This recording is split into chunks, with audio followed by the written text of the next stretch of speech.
What's up, everybody? Welcome to another edition of the Rise to the Occasion podcast. I'm Jack Beers, and this is another pop-up edition of the podcast. And I have hoodwinked my friend and mentor, Dr. Bryan Violette, to join me for this one. How you doing, Dr. Bryan? I'm doing well. I'm shocked that I've come back Yeah. after such a lackluster performance last time. That was a good one. We were talking about movies. It's all of a sudden you're going to become my culture guy. We were talking about movies last time, and now I've been reluctant to. So I wanted to. This podcast, just right off the bat, this podcast is about adultery. So, this is an exciting podcast to talk about adultery, but it's not only about adultery. For me, it's very much about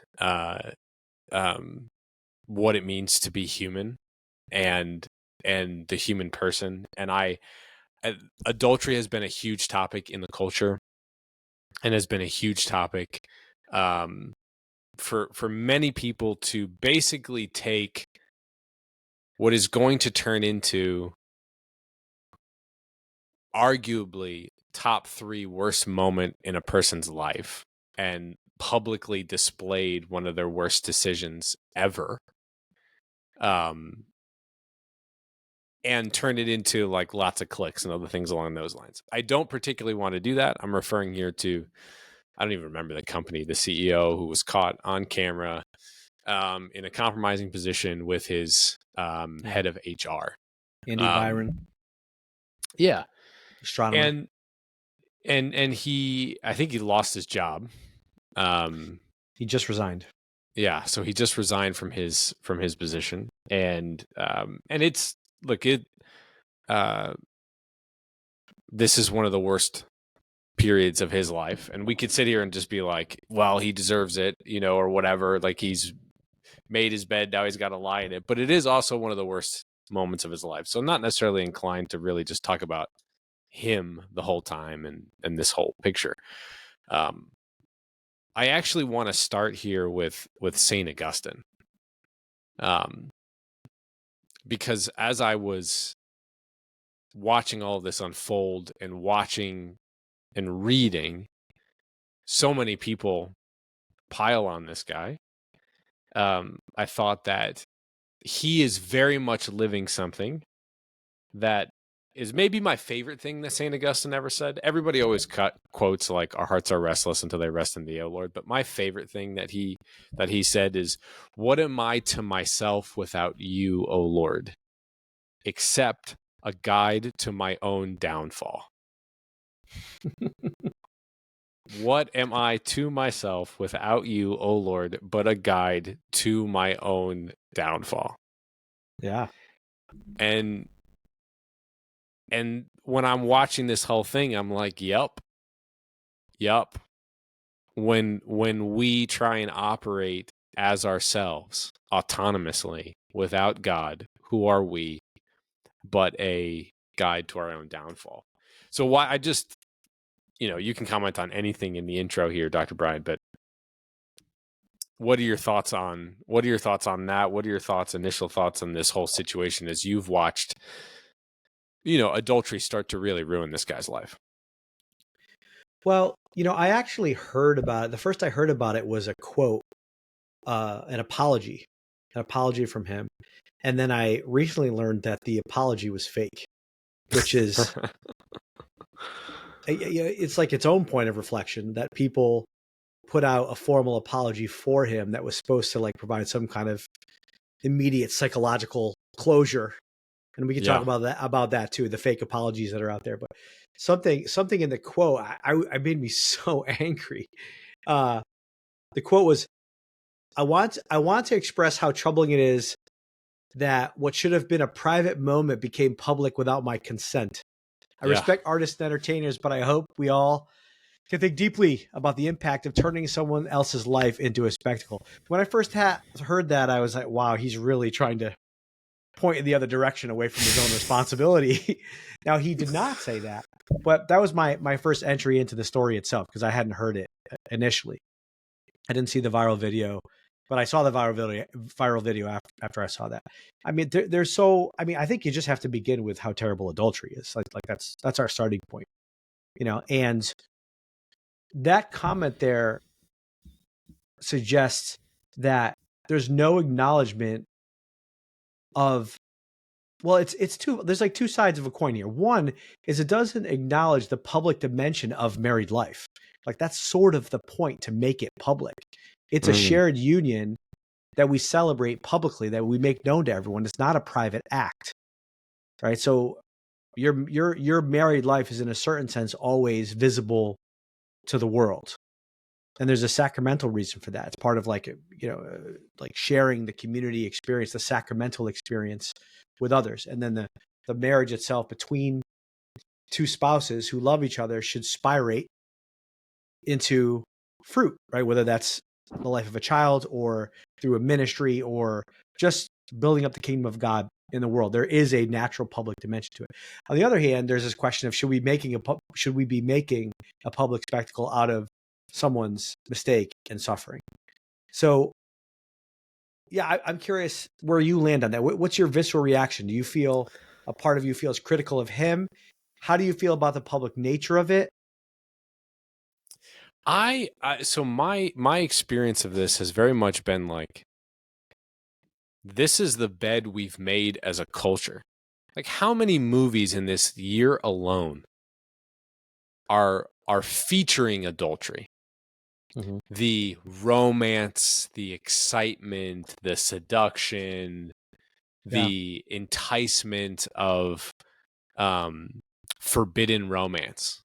Like there was the one with Nicole Kidman. It's like Baby something or other that tons of people saw. It was really successful it was really successful in the box office. And box office movies aren't doing great in box office anymore, but this movie did really well. And the whole point of the film is that she's a powerful married woman who has an affair with a young guy. Right. And it's like, what are we doing pointing a finger at someone? Like when we're promoting this. Yes. Yeah. I mean, look, like I am not full sail. I'm a very weird person on like Taylor Swift. I'm not like ardent defender of Taylor Swift, which I think there's a lot of ardent defenders of Taylor Swift who are in the faith space. And then there are people who are like, she's the devil. I'm in neither camp. And I'm like, she's a brilliant songwriter, brilliant. And there are certain songs that I really enjoyed, and I admire her as a creator. Yeah. But I mean, on her last 3 albums, how many of them related to adultery? A number of songs, like a number of songs. And I'm not trying to pick on her. I'm just pointing to her as the prominent musical figure in the culture. And it's like adultery is commonplace in her songs. So part of me is like, come on, we can't be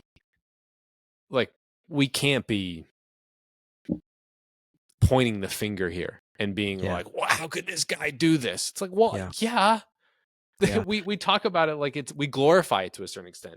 And then whole other, go ahead. No, I was going to say, I think what we're doing is justifying not entering into the difficulty that comes with marriage. Yeah. Marriage needs to be, to approach marriage, you need to come with a spirit of constant conversion. And as Catholics, we believe that conversion can only happen, well, it is empowered by grace, the grace of the sacrament. But what happens oftentimes, like, why do affairs happen? We don't really talk about why they happen psychologically. They happen because in a marriage, there's some sort of interpersonal block between spouses. There's a part of me, not that I've had an affair, but a part of me that I feel like I can't show to my spouse. And it's complex as to why that part is unavailable, is inaccessible. There could be shame. There could be like a measure of vulnerability. There could be, it's always a product of a dynamic. Like the spouse doesn't allow for that part. A spouse is critical for that part. So it's not a full expression of vulnerability between two people, which is the goal, right? That's deep intimacy. It's like showing you all of myself and hoping to God that you still love me when I show you all these different parts of myself. And so what happens when there's an affair, it's like, because I can't show this part, I have to block that part. I have to exile that part of myself, and it's still me. But I encounter this other person outside of my marriage with whom I can show this part to. And so there's almost an exhilaration that comes with that. And the truth is, real, holy, healthy marriage is this journey of learning how to share even those parts that you don't want to with your spouse. And it's really hard to do.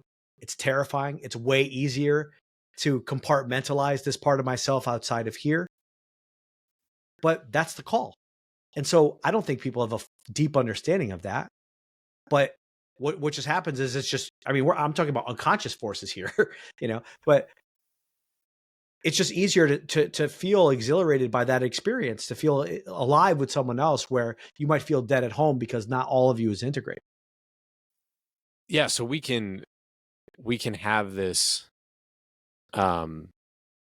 theoretical support, and we can all kind of like look at it through art.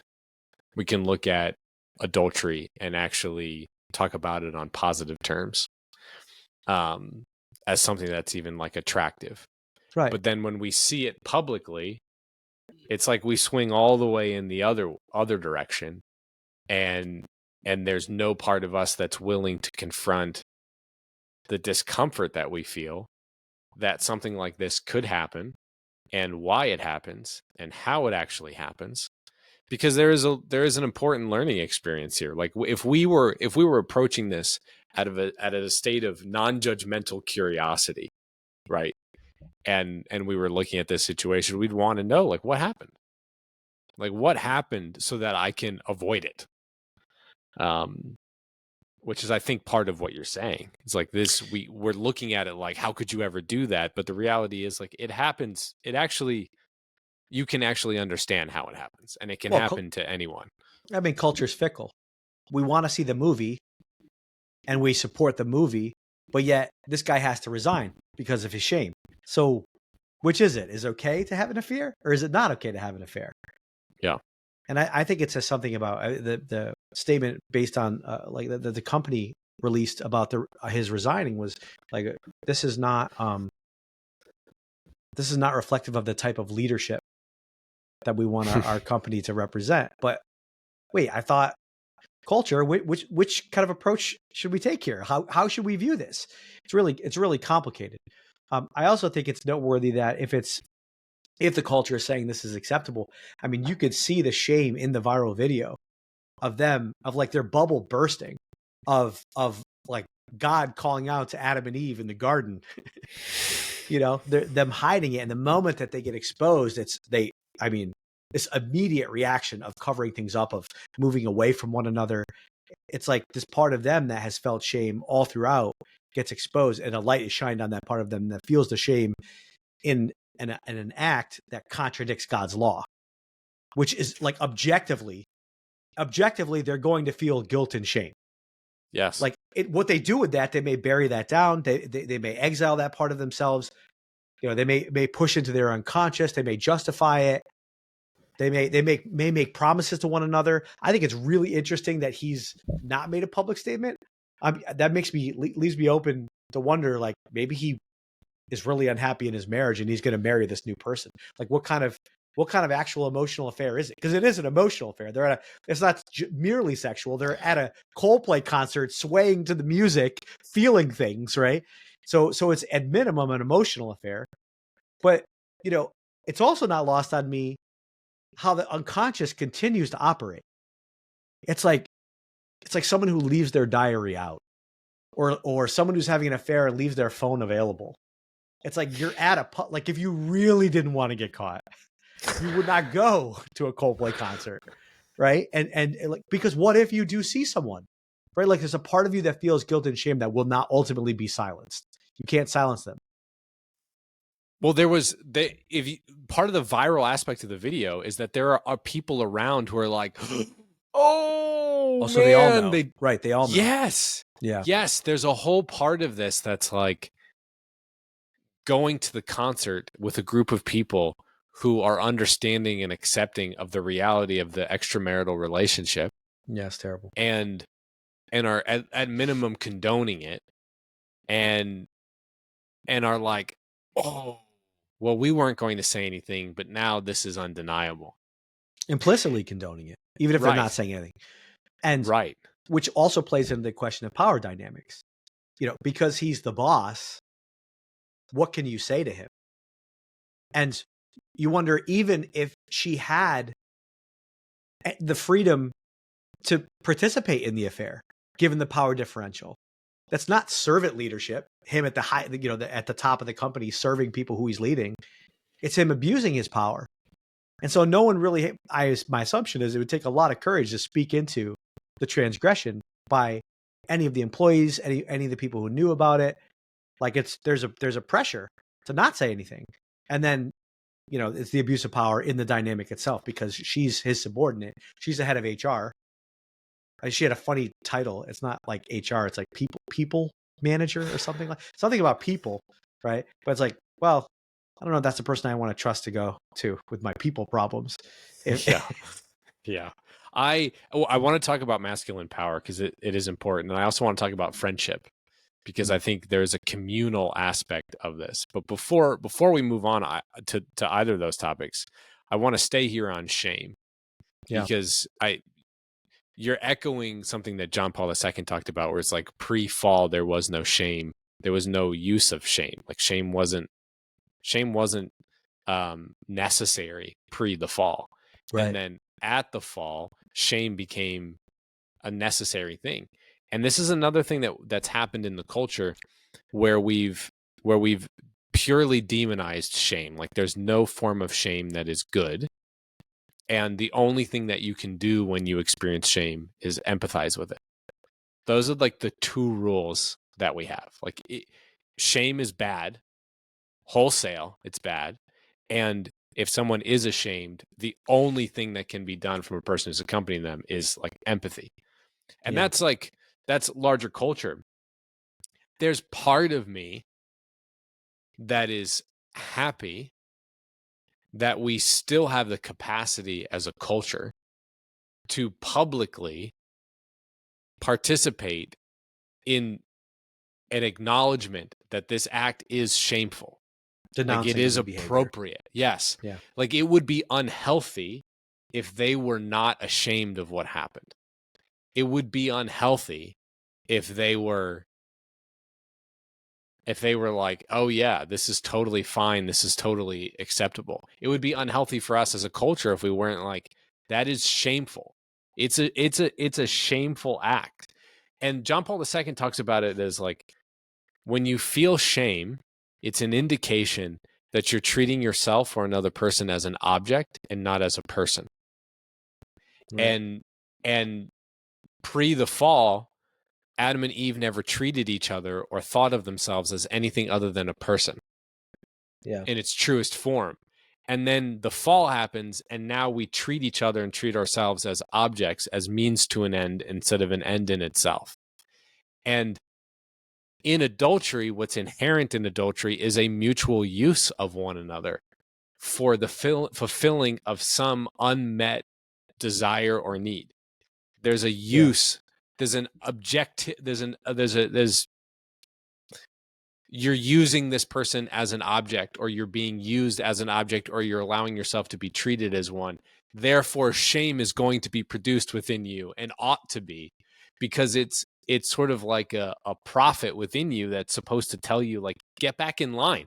This is not good, right? Get back in line. Stop treating yourself and treating other people as objects. You're a human being. This is not good for you. Yeah. I think shame is a complicated topic, and I think it's a semantic issue in many ways. Shame is used very, very differently in different contexts. There's even like evolution, the concept of evolutionary shame. If you look back at historically, like shame helped people from acting in a way that puts the tribe in danger. And thus like they would be shamed and kicked out of because they create threat in their person. And then you have more then you have like John Paul II and the concept of like naked without shame in the biblical. And then you have minds like Brene Brown, who makes a distinction between guilt and shame. And Yes. it is helpful. Whichever term you're using, we do want to make sure that people understand that there's a distinction between guilt about what you do, or shame about what you do, or guilt about what you do, and who you are. Mm-hmm. And so in that sense, those are often conflated. So it makes it very difficult for us to even challenge someone or encourage them or admonish them when they're doing something that is harmful to themselves or to others, because that's interpreted as them a criticism that they are bad, that they should be rejected. And we don't believe that as Catholics, right? We are all made inherently good, even though morally we do make mistakes. So that's the first level here. And I want to build on your last point. The beauty of shame or guilt, whichever term you want to use, is that it drives us towards reconciliation. It's a very uncomfortable feeling. It's an aversive feeling. But when we experience that, that's what moves us to reconnect with the person that we have committed a transgression against. And if we are minimizing shame, if we are saying there's no such thing as shame, what you've done is not wrong. And what you've done, not only is it not wrong, it's just a product of some sort of antiquated morality, oppressive morality enforced upon you by, I don't know, patriarchal church or something like that. It's like, that's actually doing you a disservice, because it doesn't feel good, but it actually is good, because it helps you to reconnect with others. Guilt or shame, whichever you want to call it. Whatever emotion is associated with doing something, not who you are. And I think the distinction is whether or not God is there. And this is ultimately like I have found a lot of benefit, and I think I've been challenged by Brene Brown and her work in like good ways. Yeah. There's a certain point that she can't get beyond, and a certain point that our culture can't get beyond when we talk about things like shame, because there's no God that's inserted into it. Because if God is inserted into it at the beginning, the middle, and the end, with the consistent message of like, you're loved. It's not on the table for you to not be loved or you to not be good. Yes. Now, out of that place, let's have the conversation about how you feel relative to your actions. With God out of the equation, you then have to deal with this of like, I did a bad thing, therefore I am bad. And rejecting anyone who tells you that you did a bad thing out of protection against believing that you are that thing then.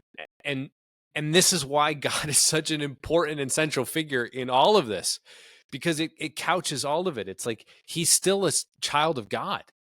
She is still a child of God. They still need redemption. And redemption is still offered to them, right? Yeah. And they're not bad people. And we can't go to the point of like, they're no longer worthy of anything good in this world. No. But we also can't. Go ahead. Yeah. No. I was just going to say, I don't think the public perception holds that, maintains that idea that Andy Byron is loved. In fact, to demonize him, I mean, now we start to play around with the idea of why he's publicly shamed. To demonize him is to make me feel better about myself, right? This is why this is gossip, essentially. This is at the end of the day, this is gossip. And why do we gossip? Why do we put other people down? Why do I speak with you about someone else who's made a mistake? Because I feel pretty crummy about me. And so if I lower them lower than me, then relative to that, I can feel better about me, even though generally I don't feel good about me in the first place. I don't feel loved. So forget about, like, Byron must not be loved. I have to make sure that he's not loved, because I actually haven't experienced God and I don't feel his love. And when I make a mistake, I feel rejected. I feel cast out. I equate my sin with whether or not I'm loved. I have shame, and I don't want to show that to people. Having been a mentor, it's like seeing clients for, I guess, 3 years now. Because I'm very lucky. Like I have not. My parents did not divorce, and they have a wonderful marriage. Yeah. And my exposure to divorce has been, it was basically non-existent until I was 16 years old. But having become a mentor, it's like I'm intimately involved in people's experiences of divorce. So when I'm like watching this and infidelity, so maybe he gets divorced, maybe he doesn't, but like watching the ramifications of infidelity, I'm like looking at the story and I'm like, oh, this is awful. I think he has kids. Yes. Oh, yeah. I think he's good. At least has one daughter. Awful. Awful. I'm like, part of me is so uncomfortable being in this podcast, even just talking about it, because it feels like I'm participating in gossip. And because also part of me wants to be like, thank you. I wish you didn't do it. But thank you for reminding me that when I follow my own ends, it's a leading to my own personal destruction. Like when I eliminate God from the equation, this is where it goes. And like, I finished this course on suffering and I wanted to talk about unmerited suffering. So this whole course is on unmerited suffering and how you handle unmerited suffering. Sure. But in order to get to unmerited suffering, I first talked about suffering as a result of sin. Yeah. And how it's a really important and awful, awful reality. And Personal the example, yes. In other words, I have done something which causes me to suffer. Yes. Yes. Yeah. That there are ramifications for my actions, and those ramifications cause me suffering. And the example I used was adultery. That's always true, by the way. Yes. There's never a sin which I commit that doesn't cause me to suffer. Perceivable or not perceivable, conscious or not conscious. Yes. Like you become worse with every sin, just like you become better with every virtue. But the example I used was adultery, because it's like, think of every corner that adultery touches produces suffering. Yeah. Yeah. Horrible suffering. And the lack of reverence for that suffering, as well as the lack of responsibility for us as a culture, that like, this is kind of what we produce. I'm bothered by it. I'm really bothered by it. Yeah, go ahead. You know what I love though? So I think what you're talking about here is how, like, there's almost this butterfly effect of sin, right? Like you commit a sin and you can't even see the shock waves from the epicenter of the act and how much it hurts so many people. Whether it's the kid. It's like probably the grandkids that aren't born yet are going to be hurt by this transgression, right? So the daughter gets married, her view of love, of trust and security, and that affects their children. Like it's like we can't even measure it. We can't track it of the danger, the moral danger, the emotional, psychological wounds that come from this particular act. But where sin is, grace abounds all the more. In other words, if our Lord is invited into this suffering, into this affair, into the pain and the depths of this, and I mean, he'll be there whether or not he's invited, because he's, but in terms of their conscious awareness, of inviting him in, there's a butterfly effect of goodness also. Like this, like the goodness that he draws from evil. That's the Paschal mystery, right? It's the worst thing ever. He killed the Son of God. From that, the greatest possible good came, which is salvation.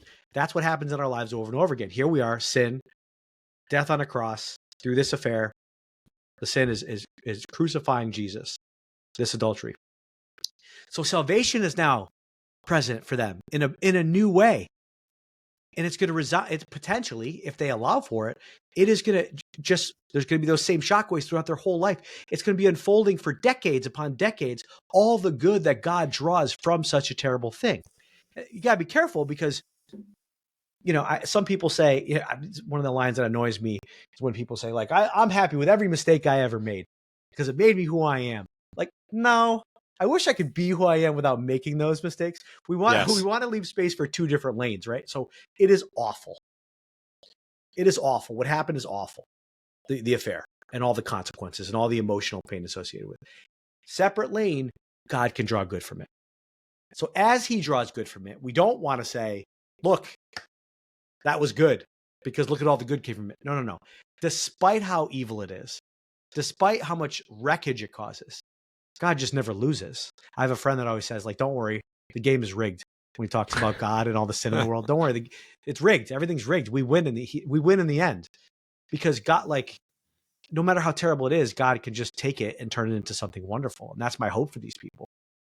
Yes. And that is also what's missing is like, I'm hoping that this is the rock bottom that starts redemption. Your discomfort is similar to mine when people use, like when Jordan Peterson talks about sin being defined as missing the mark. If you're a friend of the podcast, you know that this is a pet peeve of mine, and I've talked about this multiple times. I think that it's such a it sells sin so short. Well, it is Thomas Aquinas. I know, but Yeah. I still, it's still, how he presents it sells it short. Isn't full. But even Thomas Aquinas, it's like, it's so intellectual. Yes.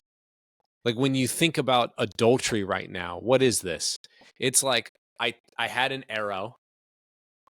The center is fidelity, right? I shot the arrow. Yeah. And guess what it did? It went through the heart of my wife, the heart of my children, the heart of my lover, the heart of whoever she's connected with, then spun around and went through my own heart. And, there's other people involved as well. Like, if his parents are still alive, like how they're feeling right now. Yeah. It's like, that's the real ramification from sin. And it's not just missing the mark. It's also wrecking a lot of other people. Yeah. Yeah. I mean, I think what you're alluding to is JP2. It's why he emphasized personalism. So we do have the Thomas Aquinas and the objective truth, and it is missing the mark. It is definitionally true. Yes. But the experiential dimension to it. What does it actually mean to miss the mark? Yeah. And how can we get to truth from, like, we have to begin with the wreckage in order to get to the truth. We have to begin with what these poor people are experiencing. I also think from a compassionate standpoint, in the spirit of Thomas Aquinas about missing the mark, is that if you go deep enough, you'll see that there was some good that was being pursued by both of these people, whether that's attention, affirmation, even pleasure is a good, right? Attention, affirmation, pleasure. I don't know. I don't know the dynamics of their relationship, but there is some good that was, I guess that good was, I mean, I don't want to use the word exiled again, but like a good that they were cut distorted. off. A part of them was cut off from, though. I mean, it's distorted at a higher level. A deprivation. If you go deeply enough, you will discover some kind of good because we are made good. Even when we commit sins, even when we make mistakes, like go deep enough, you'll find some good that like we could totally have compassion for. It's okay for you to want to receive attention. It's not okay for you to sleep with your boss, right? Like, those are, I mean, I don't know what happened. It's not okay for you to romantically be involved with your boss. Yes. It's like what we say to our kids, right? It's okay to be mad. It's not okay to hit. Right. Yeah. Right. I want to shift it a little bit to friendship. And something that C.S. Lewis said. C.S. Lewis wrote, oh gosh, now I'm blanking on it. But he wrote about how, the weight of glory. He wrote the weight of glory, and the weight of glory is this idea that we all carry the weight of each other's salvation on our shoulders, not so much our own, but we carry the weight of one another's. Now we can talk about that psychologically if we want to, but I think the spirit of what he was trying to say in weight of glory is really emerging out of his deep love and lots of writing around friendship and the importance of real, genuine friendship. Mm-hmm. And that if you have a real friend, they create friction for bad decisions. Yeah. And one of the things that it made me feel grateful for is like,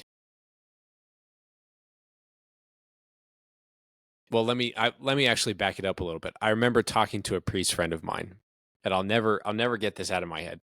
Uh, he was my spiritual father, and I was doing spiritual direction with him, and I was dating this girl, and I was like, "Ah, I feel really guilty because I feel an attraction to this other girl, and I'm supposed to be dating this other person." And he was like, "Look, man, everybody at some point or another in their vocation, once they're in their vocation, they will encounter another person where they will know right away that they could be in a relationship with that person, and that there would be like joy and goodness in just like being with that person.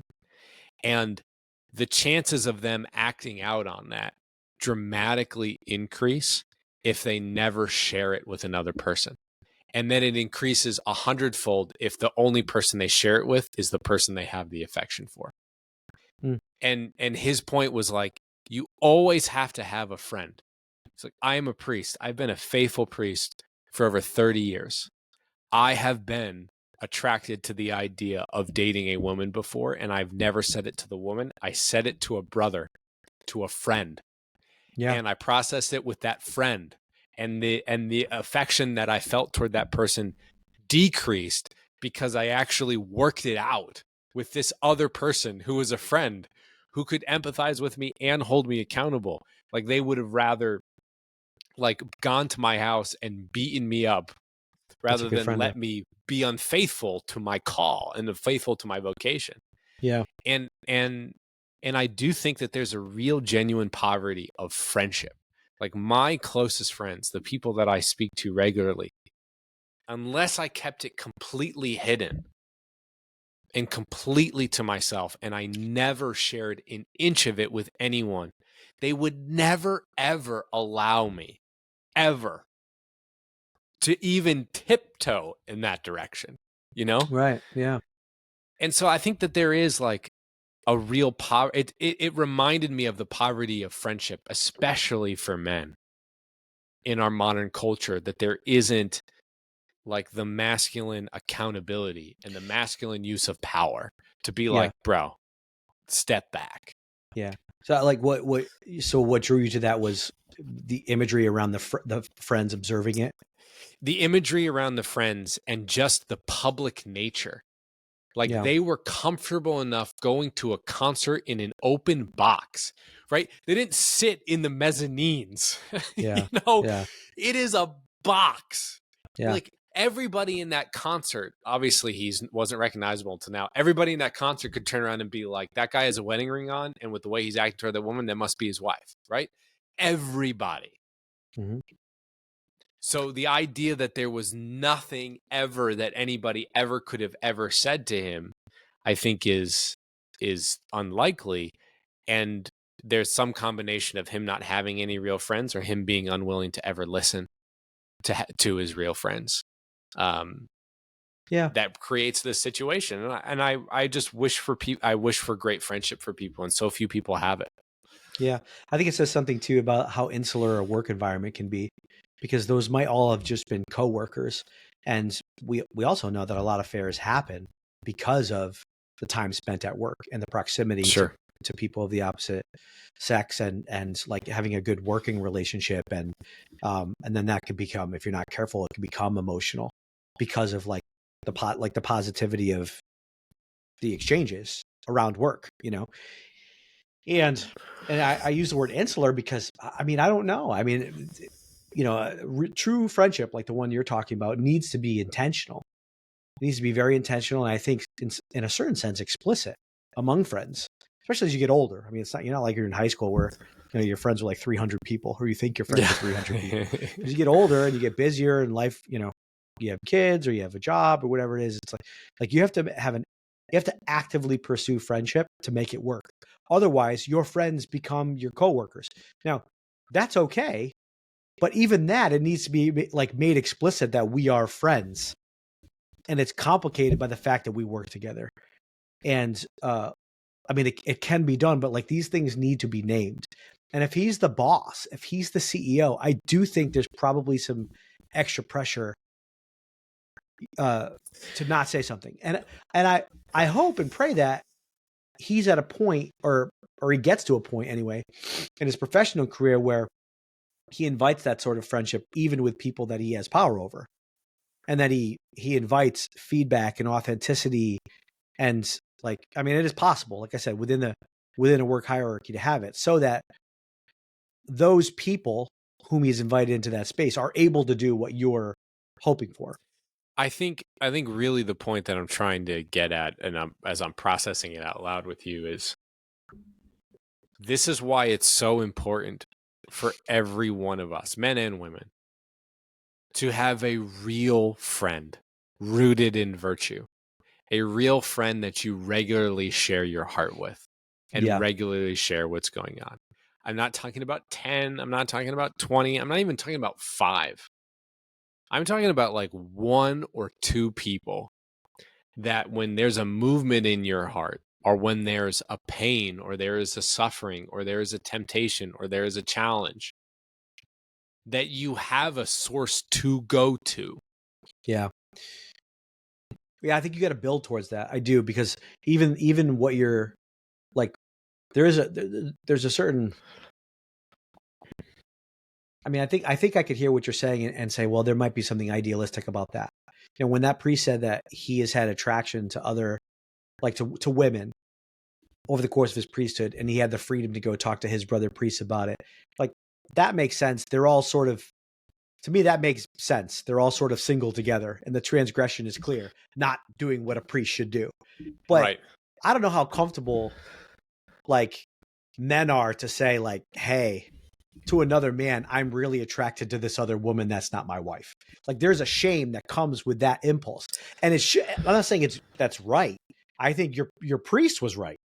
It is to normalize, like that's a normalizing view. But how often is that even normalized for people to say, to understand that attraction can happen? We don't act upon it, but attraction can happen. And how comfortable are we to be able to share that? So it's only with the person I'm sharing it with, and I'm never sharing with the person that I'm attracted to. Yes. But these are the types of conversations that we need to have. Like, this is what's actually helpful to people. Like, how many kids this guy has, what he makes.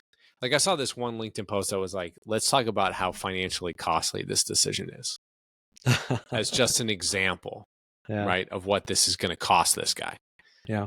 And it's like, well, you know what really cost him? Not having a friend. And he could be his own. I have no idea, right? Like, I've been with people who are narcissistic, who you can never tell anything. Like, you can never tell them anything, because they'll just be like, well, Jesus had to say to people, get behind me, Satan. You know, like that type of vibe. Like, well, you know, what are you gonna do? Yeah. That's not uncommon among CEOs also. Right. So it's on the table. That's certainly on the table.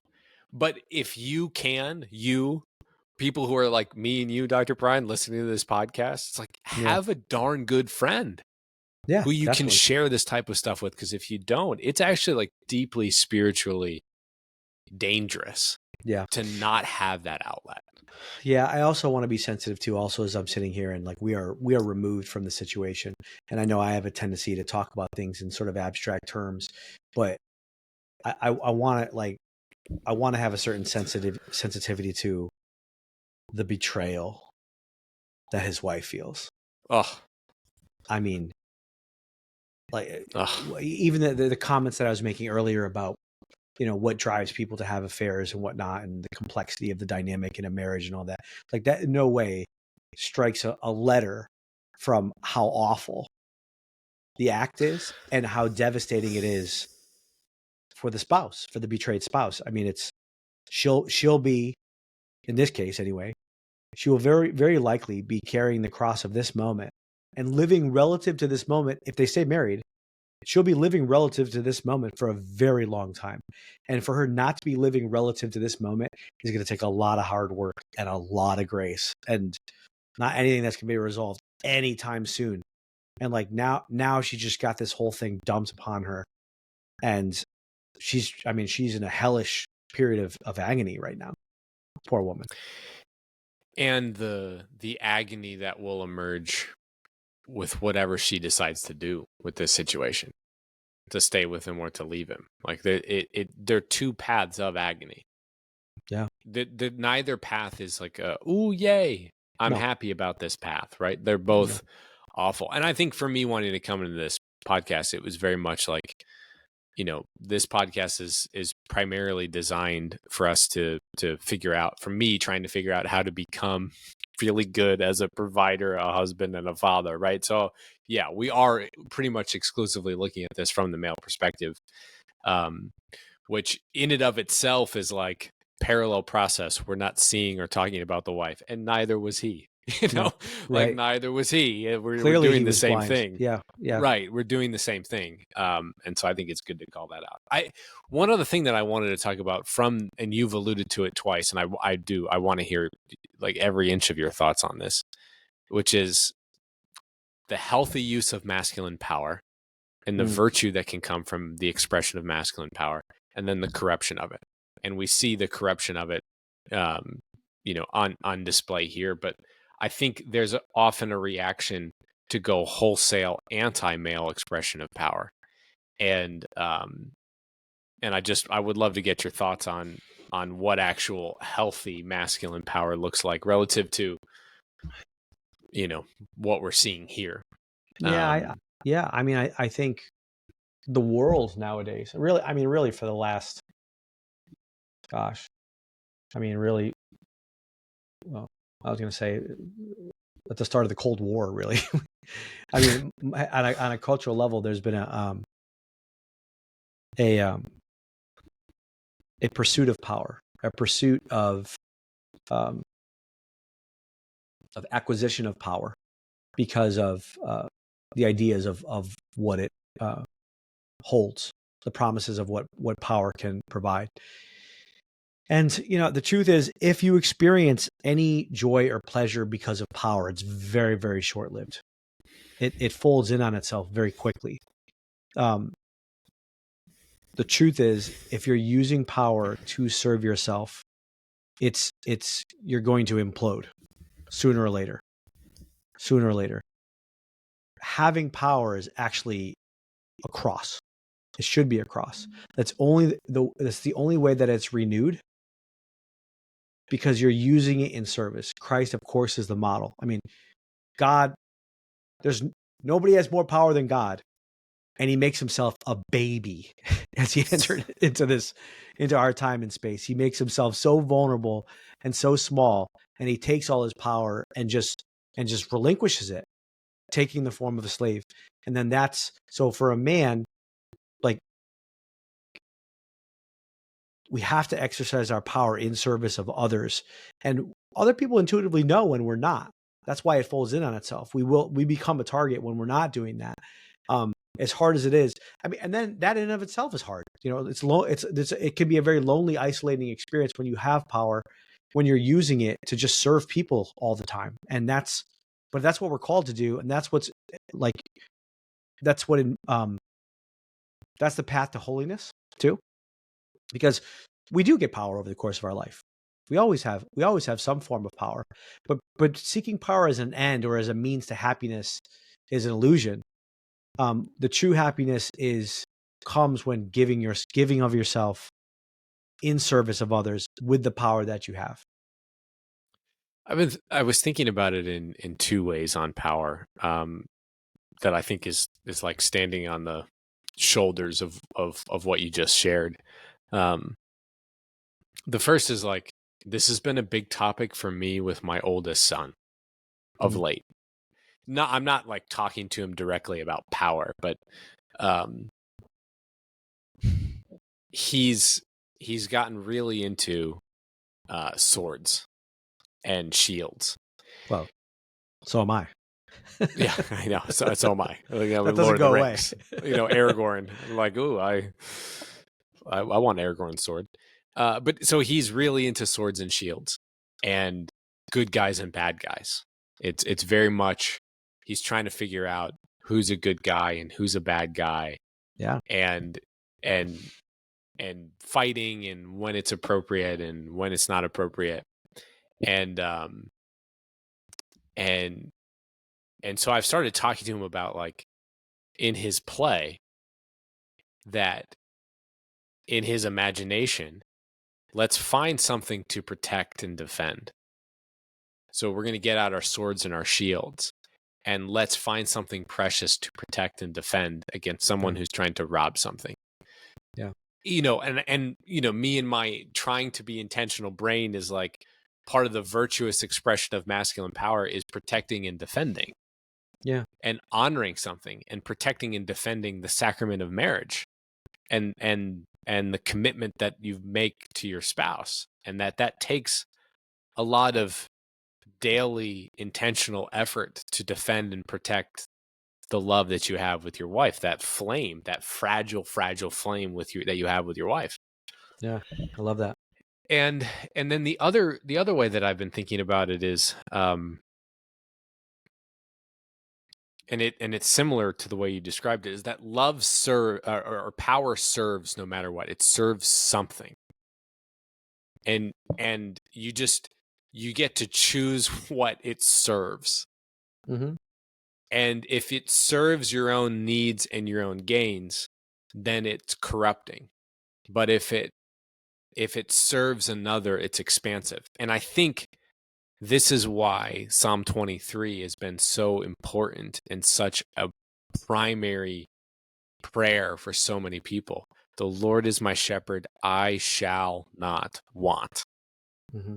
I shall not want. I shall not try to turn my desires into reality unnecessarily. I shall not take my power and, for my own benefit, leverage it to to get what I want, because the Lord is my shepherd. And so I follow him. I'm in the service of him as king. And so all of the power that I'm given by him, I return back to him. Yeah. And that is like, I don't want to demonize masculine power. I want it to be channeled. And so anyway, this has been what's on my mind. I know that you've talked about power with your son quite a bit too, because he loves superheroes, but Yeah. what are your thoughts on that? Yeah. Well, with regard to my son, I mean, we're always talking about superheroes and power and strength. Sometimes he even likes, well, he has a younger sister. And so she's learning about good guys and bad guys too. And because he's the oldest, that kind of curbs the type of play, right? Because she always wants to do what he's doing. And so, same. She's interested in good guys and bad guys. And sometimes, because she wants to be the good guy, of course, she's in the first developmental stage of the good guy and bad guy adventure. He's sometimes playing the villain. Yes. And I've had to talk to him about that, about why he wants to be the bad guy. And a lot of it is because he's just frustrated with his sister.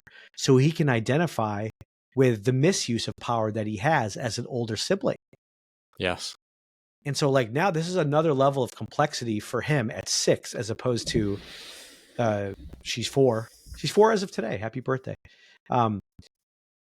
Like, it starts to get more nuanced. I mean, it's essentially the same core dynamic that we're talking about at age 3 as it is for Andy Byron. It's the same thing, but it gets more complex as we mature into adulthood. And I can even see it between the difference between age 3 and age 6. So now that he has the power over his sibling, the temptation to misuse it and be a bad guy and really upset her by being a bad guy because he's more powerful. He's not always ensuring, the way dad does when he plays, that the good guy wins. And then she, of course, goes off the rails when she's not allowed to win. So, like, what I'm trying to teach him is, like, if you're going to play the bad guy for part of the game, you have to remember that your sister has to win. Your alternative is to be on your sister's team against the other bad guys. Or if you're going to play that out, like, let's think about why you want to play out. You're mad at your sister. And so when you're playing the way you're playing right now against her, it's because you're frustrated with her. But I just want to remind you how much your sister loves you and how much she just thinks you're the coolest guy ever. And so she just loves playing with you, and how, like, the potential for what can happen when you guys play together as good guys. You don't have to be the bad guy. And it's important for a dad to say things like, we in our family are good guys. To children, we're good guys. We don't do that. To establish the parameters of what it means to be a part of our family. and to guide. And so it begins with me, and then it trickles down for him as a male. And the funny thing about kids too is, they may act one way with you, but then when you're, silently, casually observing them with other kids, they embody what you tell them. They play it out with you as if like they don't take the right side of things. Like my son will be the bad guy. He'll fight back, whatever. He won't be compassionate towards his sister or whatever. But when he doesn't know that I'm watching, or I see him with other friends who fall and skin their knee, or just like when he privately like takes his sister's backpack and brings it inside for her, like that's when I know that he has inherited the good that I've given him. That exact scenario is playing out in our household right now. Nice. So you clarified some things for me that I've been wrestling with, because our oldest, he started to really get into, I like that bad guys can steal things. Right. Because he wants those things. Because he wants them. And he's like, if I'm a bad guy, then I get to take things from people. And yes, it makes them cry, but I get the thing that I want. Yeah. And just sitting with that with him and exploring that with him, and, certainly teaching him that we're good guys is the goal, but also like trying to explore that with curiosity, which mimics exactly what I was just trying to talk about with friendship. Like it mimics it. There's an element of friendship in parenting where I'm like listening to what he's talking about and actually holding space for him, and not like if a friend of mine was like, hey, I'm attracted to this person, I'm going to hold space for him. And I'm not going to be like, yeah, you should definitely act on that. But I'm also not going to like destroy him for having that thought. Just like with my son, I'm like, yeah, I want stuff too. Yeah. But this is why we don't take things. Yeah. And this is why it's better to be on her team. Yeah. You have to relationship build. It has to be really tight. You have to develop the rapport and feel emotionally connected before you challenge someone, your son or your friend or your mentee. And what we do, because otherwise the person is left to make all kinds of assumptions about your motivation in challenging them. Whereas if there's that real connection between you and them, then the challenge is insulated by the love. There's not a threat that the relationship is going to end. So in the beginning of any relationship, you really have to lean into helping the person understand that you love them, whether that's via empathy, whether that's support, whether that's showing up, whether that's self-sacrificing for them. That is a sign of love, so that they can see that you're not gaining by your behavior. In fact, you're suffering for them. Friendship becomes intentional. I have to drive further than you in order for us to meet for dinner. I have to not eat my dinner first, kid. I'm going to cut your meat first, right? It's like, that is a sign, as a witness that Christ gave us the example of this. The beauty of the cross is like, no, I really love you. Even if you nail these nails into my hands and crucify me, like, no, I really love you. Yeah. This doesn't work for every person. And what we can, I want to see if you have any more last thoughts before we wrap up here. This is why it's important for me. I don't recommend this to every person, but it's really important for me that I'm the last one to bed and the first one up in my family. Mm-hmm. That I'm the last one to sit down at dinner and the first one to get up and go, help the kids because they end sooner than us. Like, that is really important for me to not get lost in my own selfishness and in my own ego and in my own stuff. Like, it's important for me to be the one who turns the lights out and be like, okay, did we miss anything before we go upstairs and end the day? And that it's not on my wife, that if she forgets something downstairs, like, I'm still going to be the one who goes and gets it. And then if someone needs to wake up early, like, it's me and I'm the first one up. And if my kids wake up early, like, it's dad who they see. And I do that specifically as a safeguard. It's not like trying to puff my chest up like I'm the last one to bed and the first one up. It's like, no, I desperately need that. And I need it because it's like, if we can't see ourselves in the sin of another person, like, we're starting to lose. We're losing really important ground. And it's like, we have to fight for these things. We have to fight for a virtuous life and a holy marriage. We have to fight for goodness and for virtue. Like, we have to fight for being able to hear the voice of God in our lives. Like, we have to fight for these things. They're not easy. They're really, really hard. Any last words before we sign off? On your behavioral patterns of waking up early and being like, We can save that. We have a different forum for us to talk about that. Okay. No, I mean, just last words here. Yeah, this is complicated. The whole thing is messy and complicated, and we don't see all ends. We don't see just all the nuances of we're just given this public sin. And, I think the only way that we should approach it is with compassion for everyone involved, and, hope for them. And I'm never going to have a conversation with this man. I can't help him. But for those of us who are listening, for those who are listening to our conversation, I mean, I would just say, like, approach him, approach these situations, approach celebrities, public figures, and those who have affairs or are betrayed by an affair, like with compassion and mercy. And, what you'll discover in life is the more you're compassionate on other people, the more you become compassionate on yourself. And those things are deeply related. And it also opens you up to God's mercy for you. So just think about how those things are all interwoven. And, if you're hard on yourself, have you ever dealt with anybody who's critical towards you? Just remember, they're far more critical on themselves than they are on you. And so the flip side of that coin is, the more loving they are toward you is the more loving they are toward themselves. So love yourself, love your neighbor as yourself. Yeah. Amen. Pray for Andy Byron. Pray for his family. Pray for the woman involved. Pray for the person who is stepping into his shoes as CEO in what has to be an absurd and surreal experience.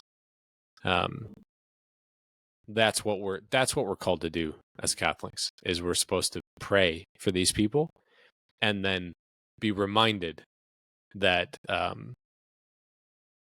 we need to remain diligent in our own practices of virtue and our own practices of purity, because it's a slippery slope. So anyway, this has been another wonderful edition of Rise to Occasion podcast. If you stuck out for a full hour to talk about adultery, God bless you.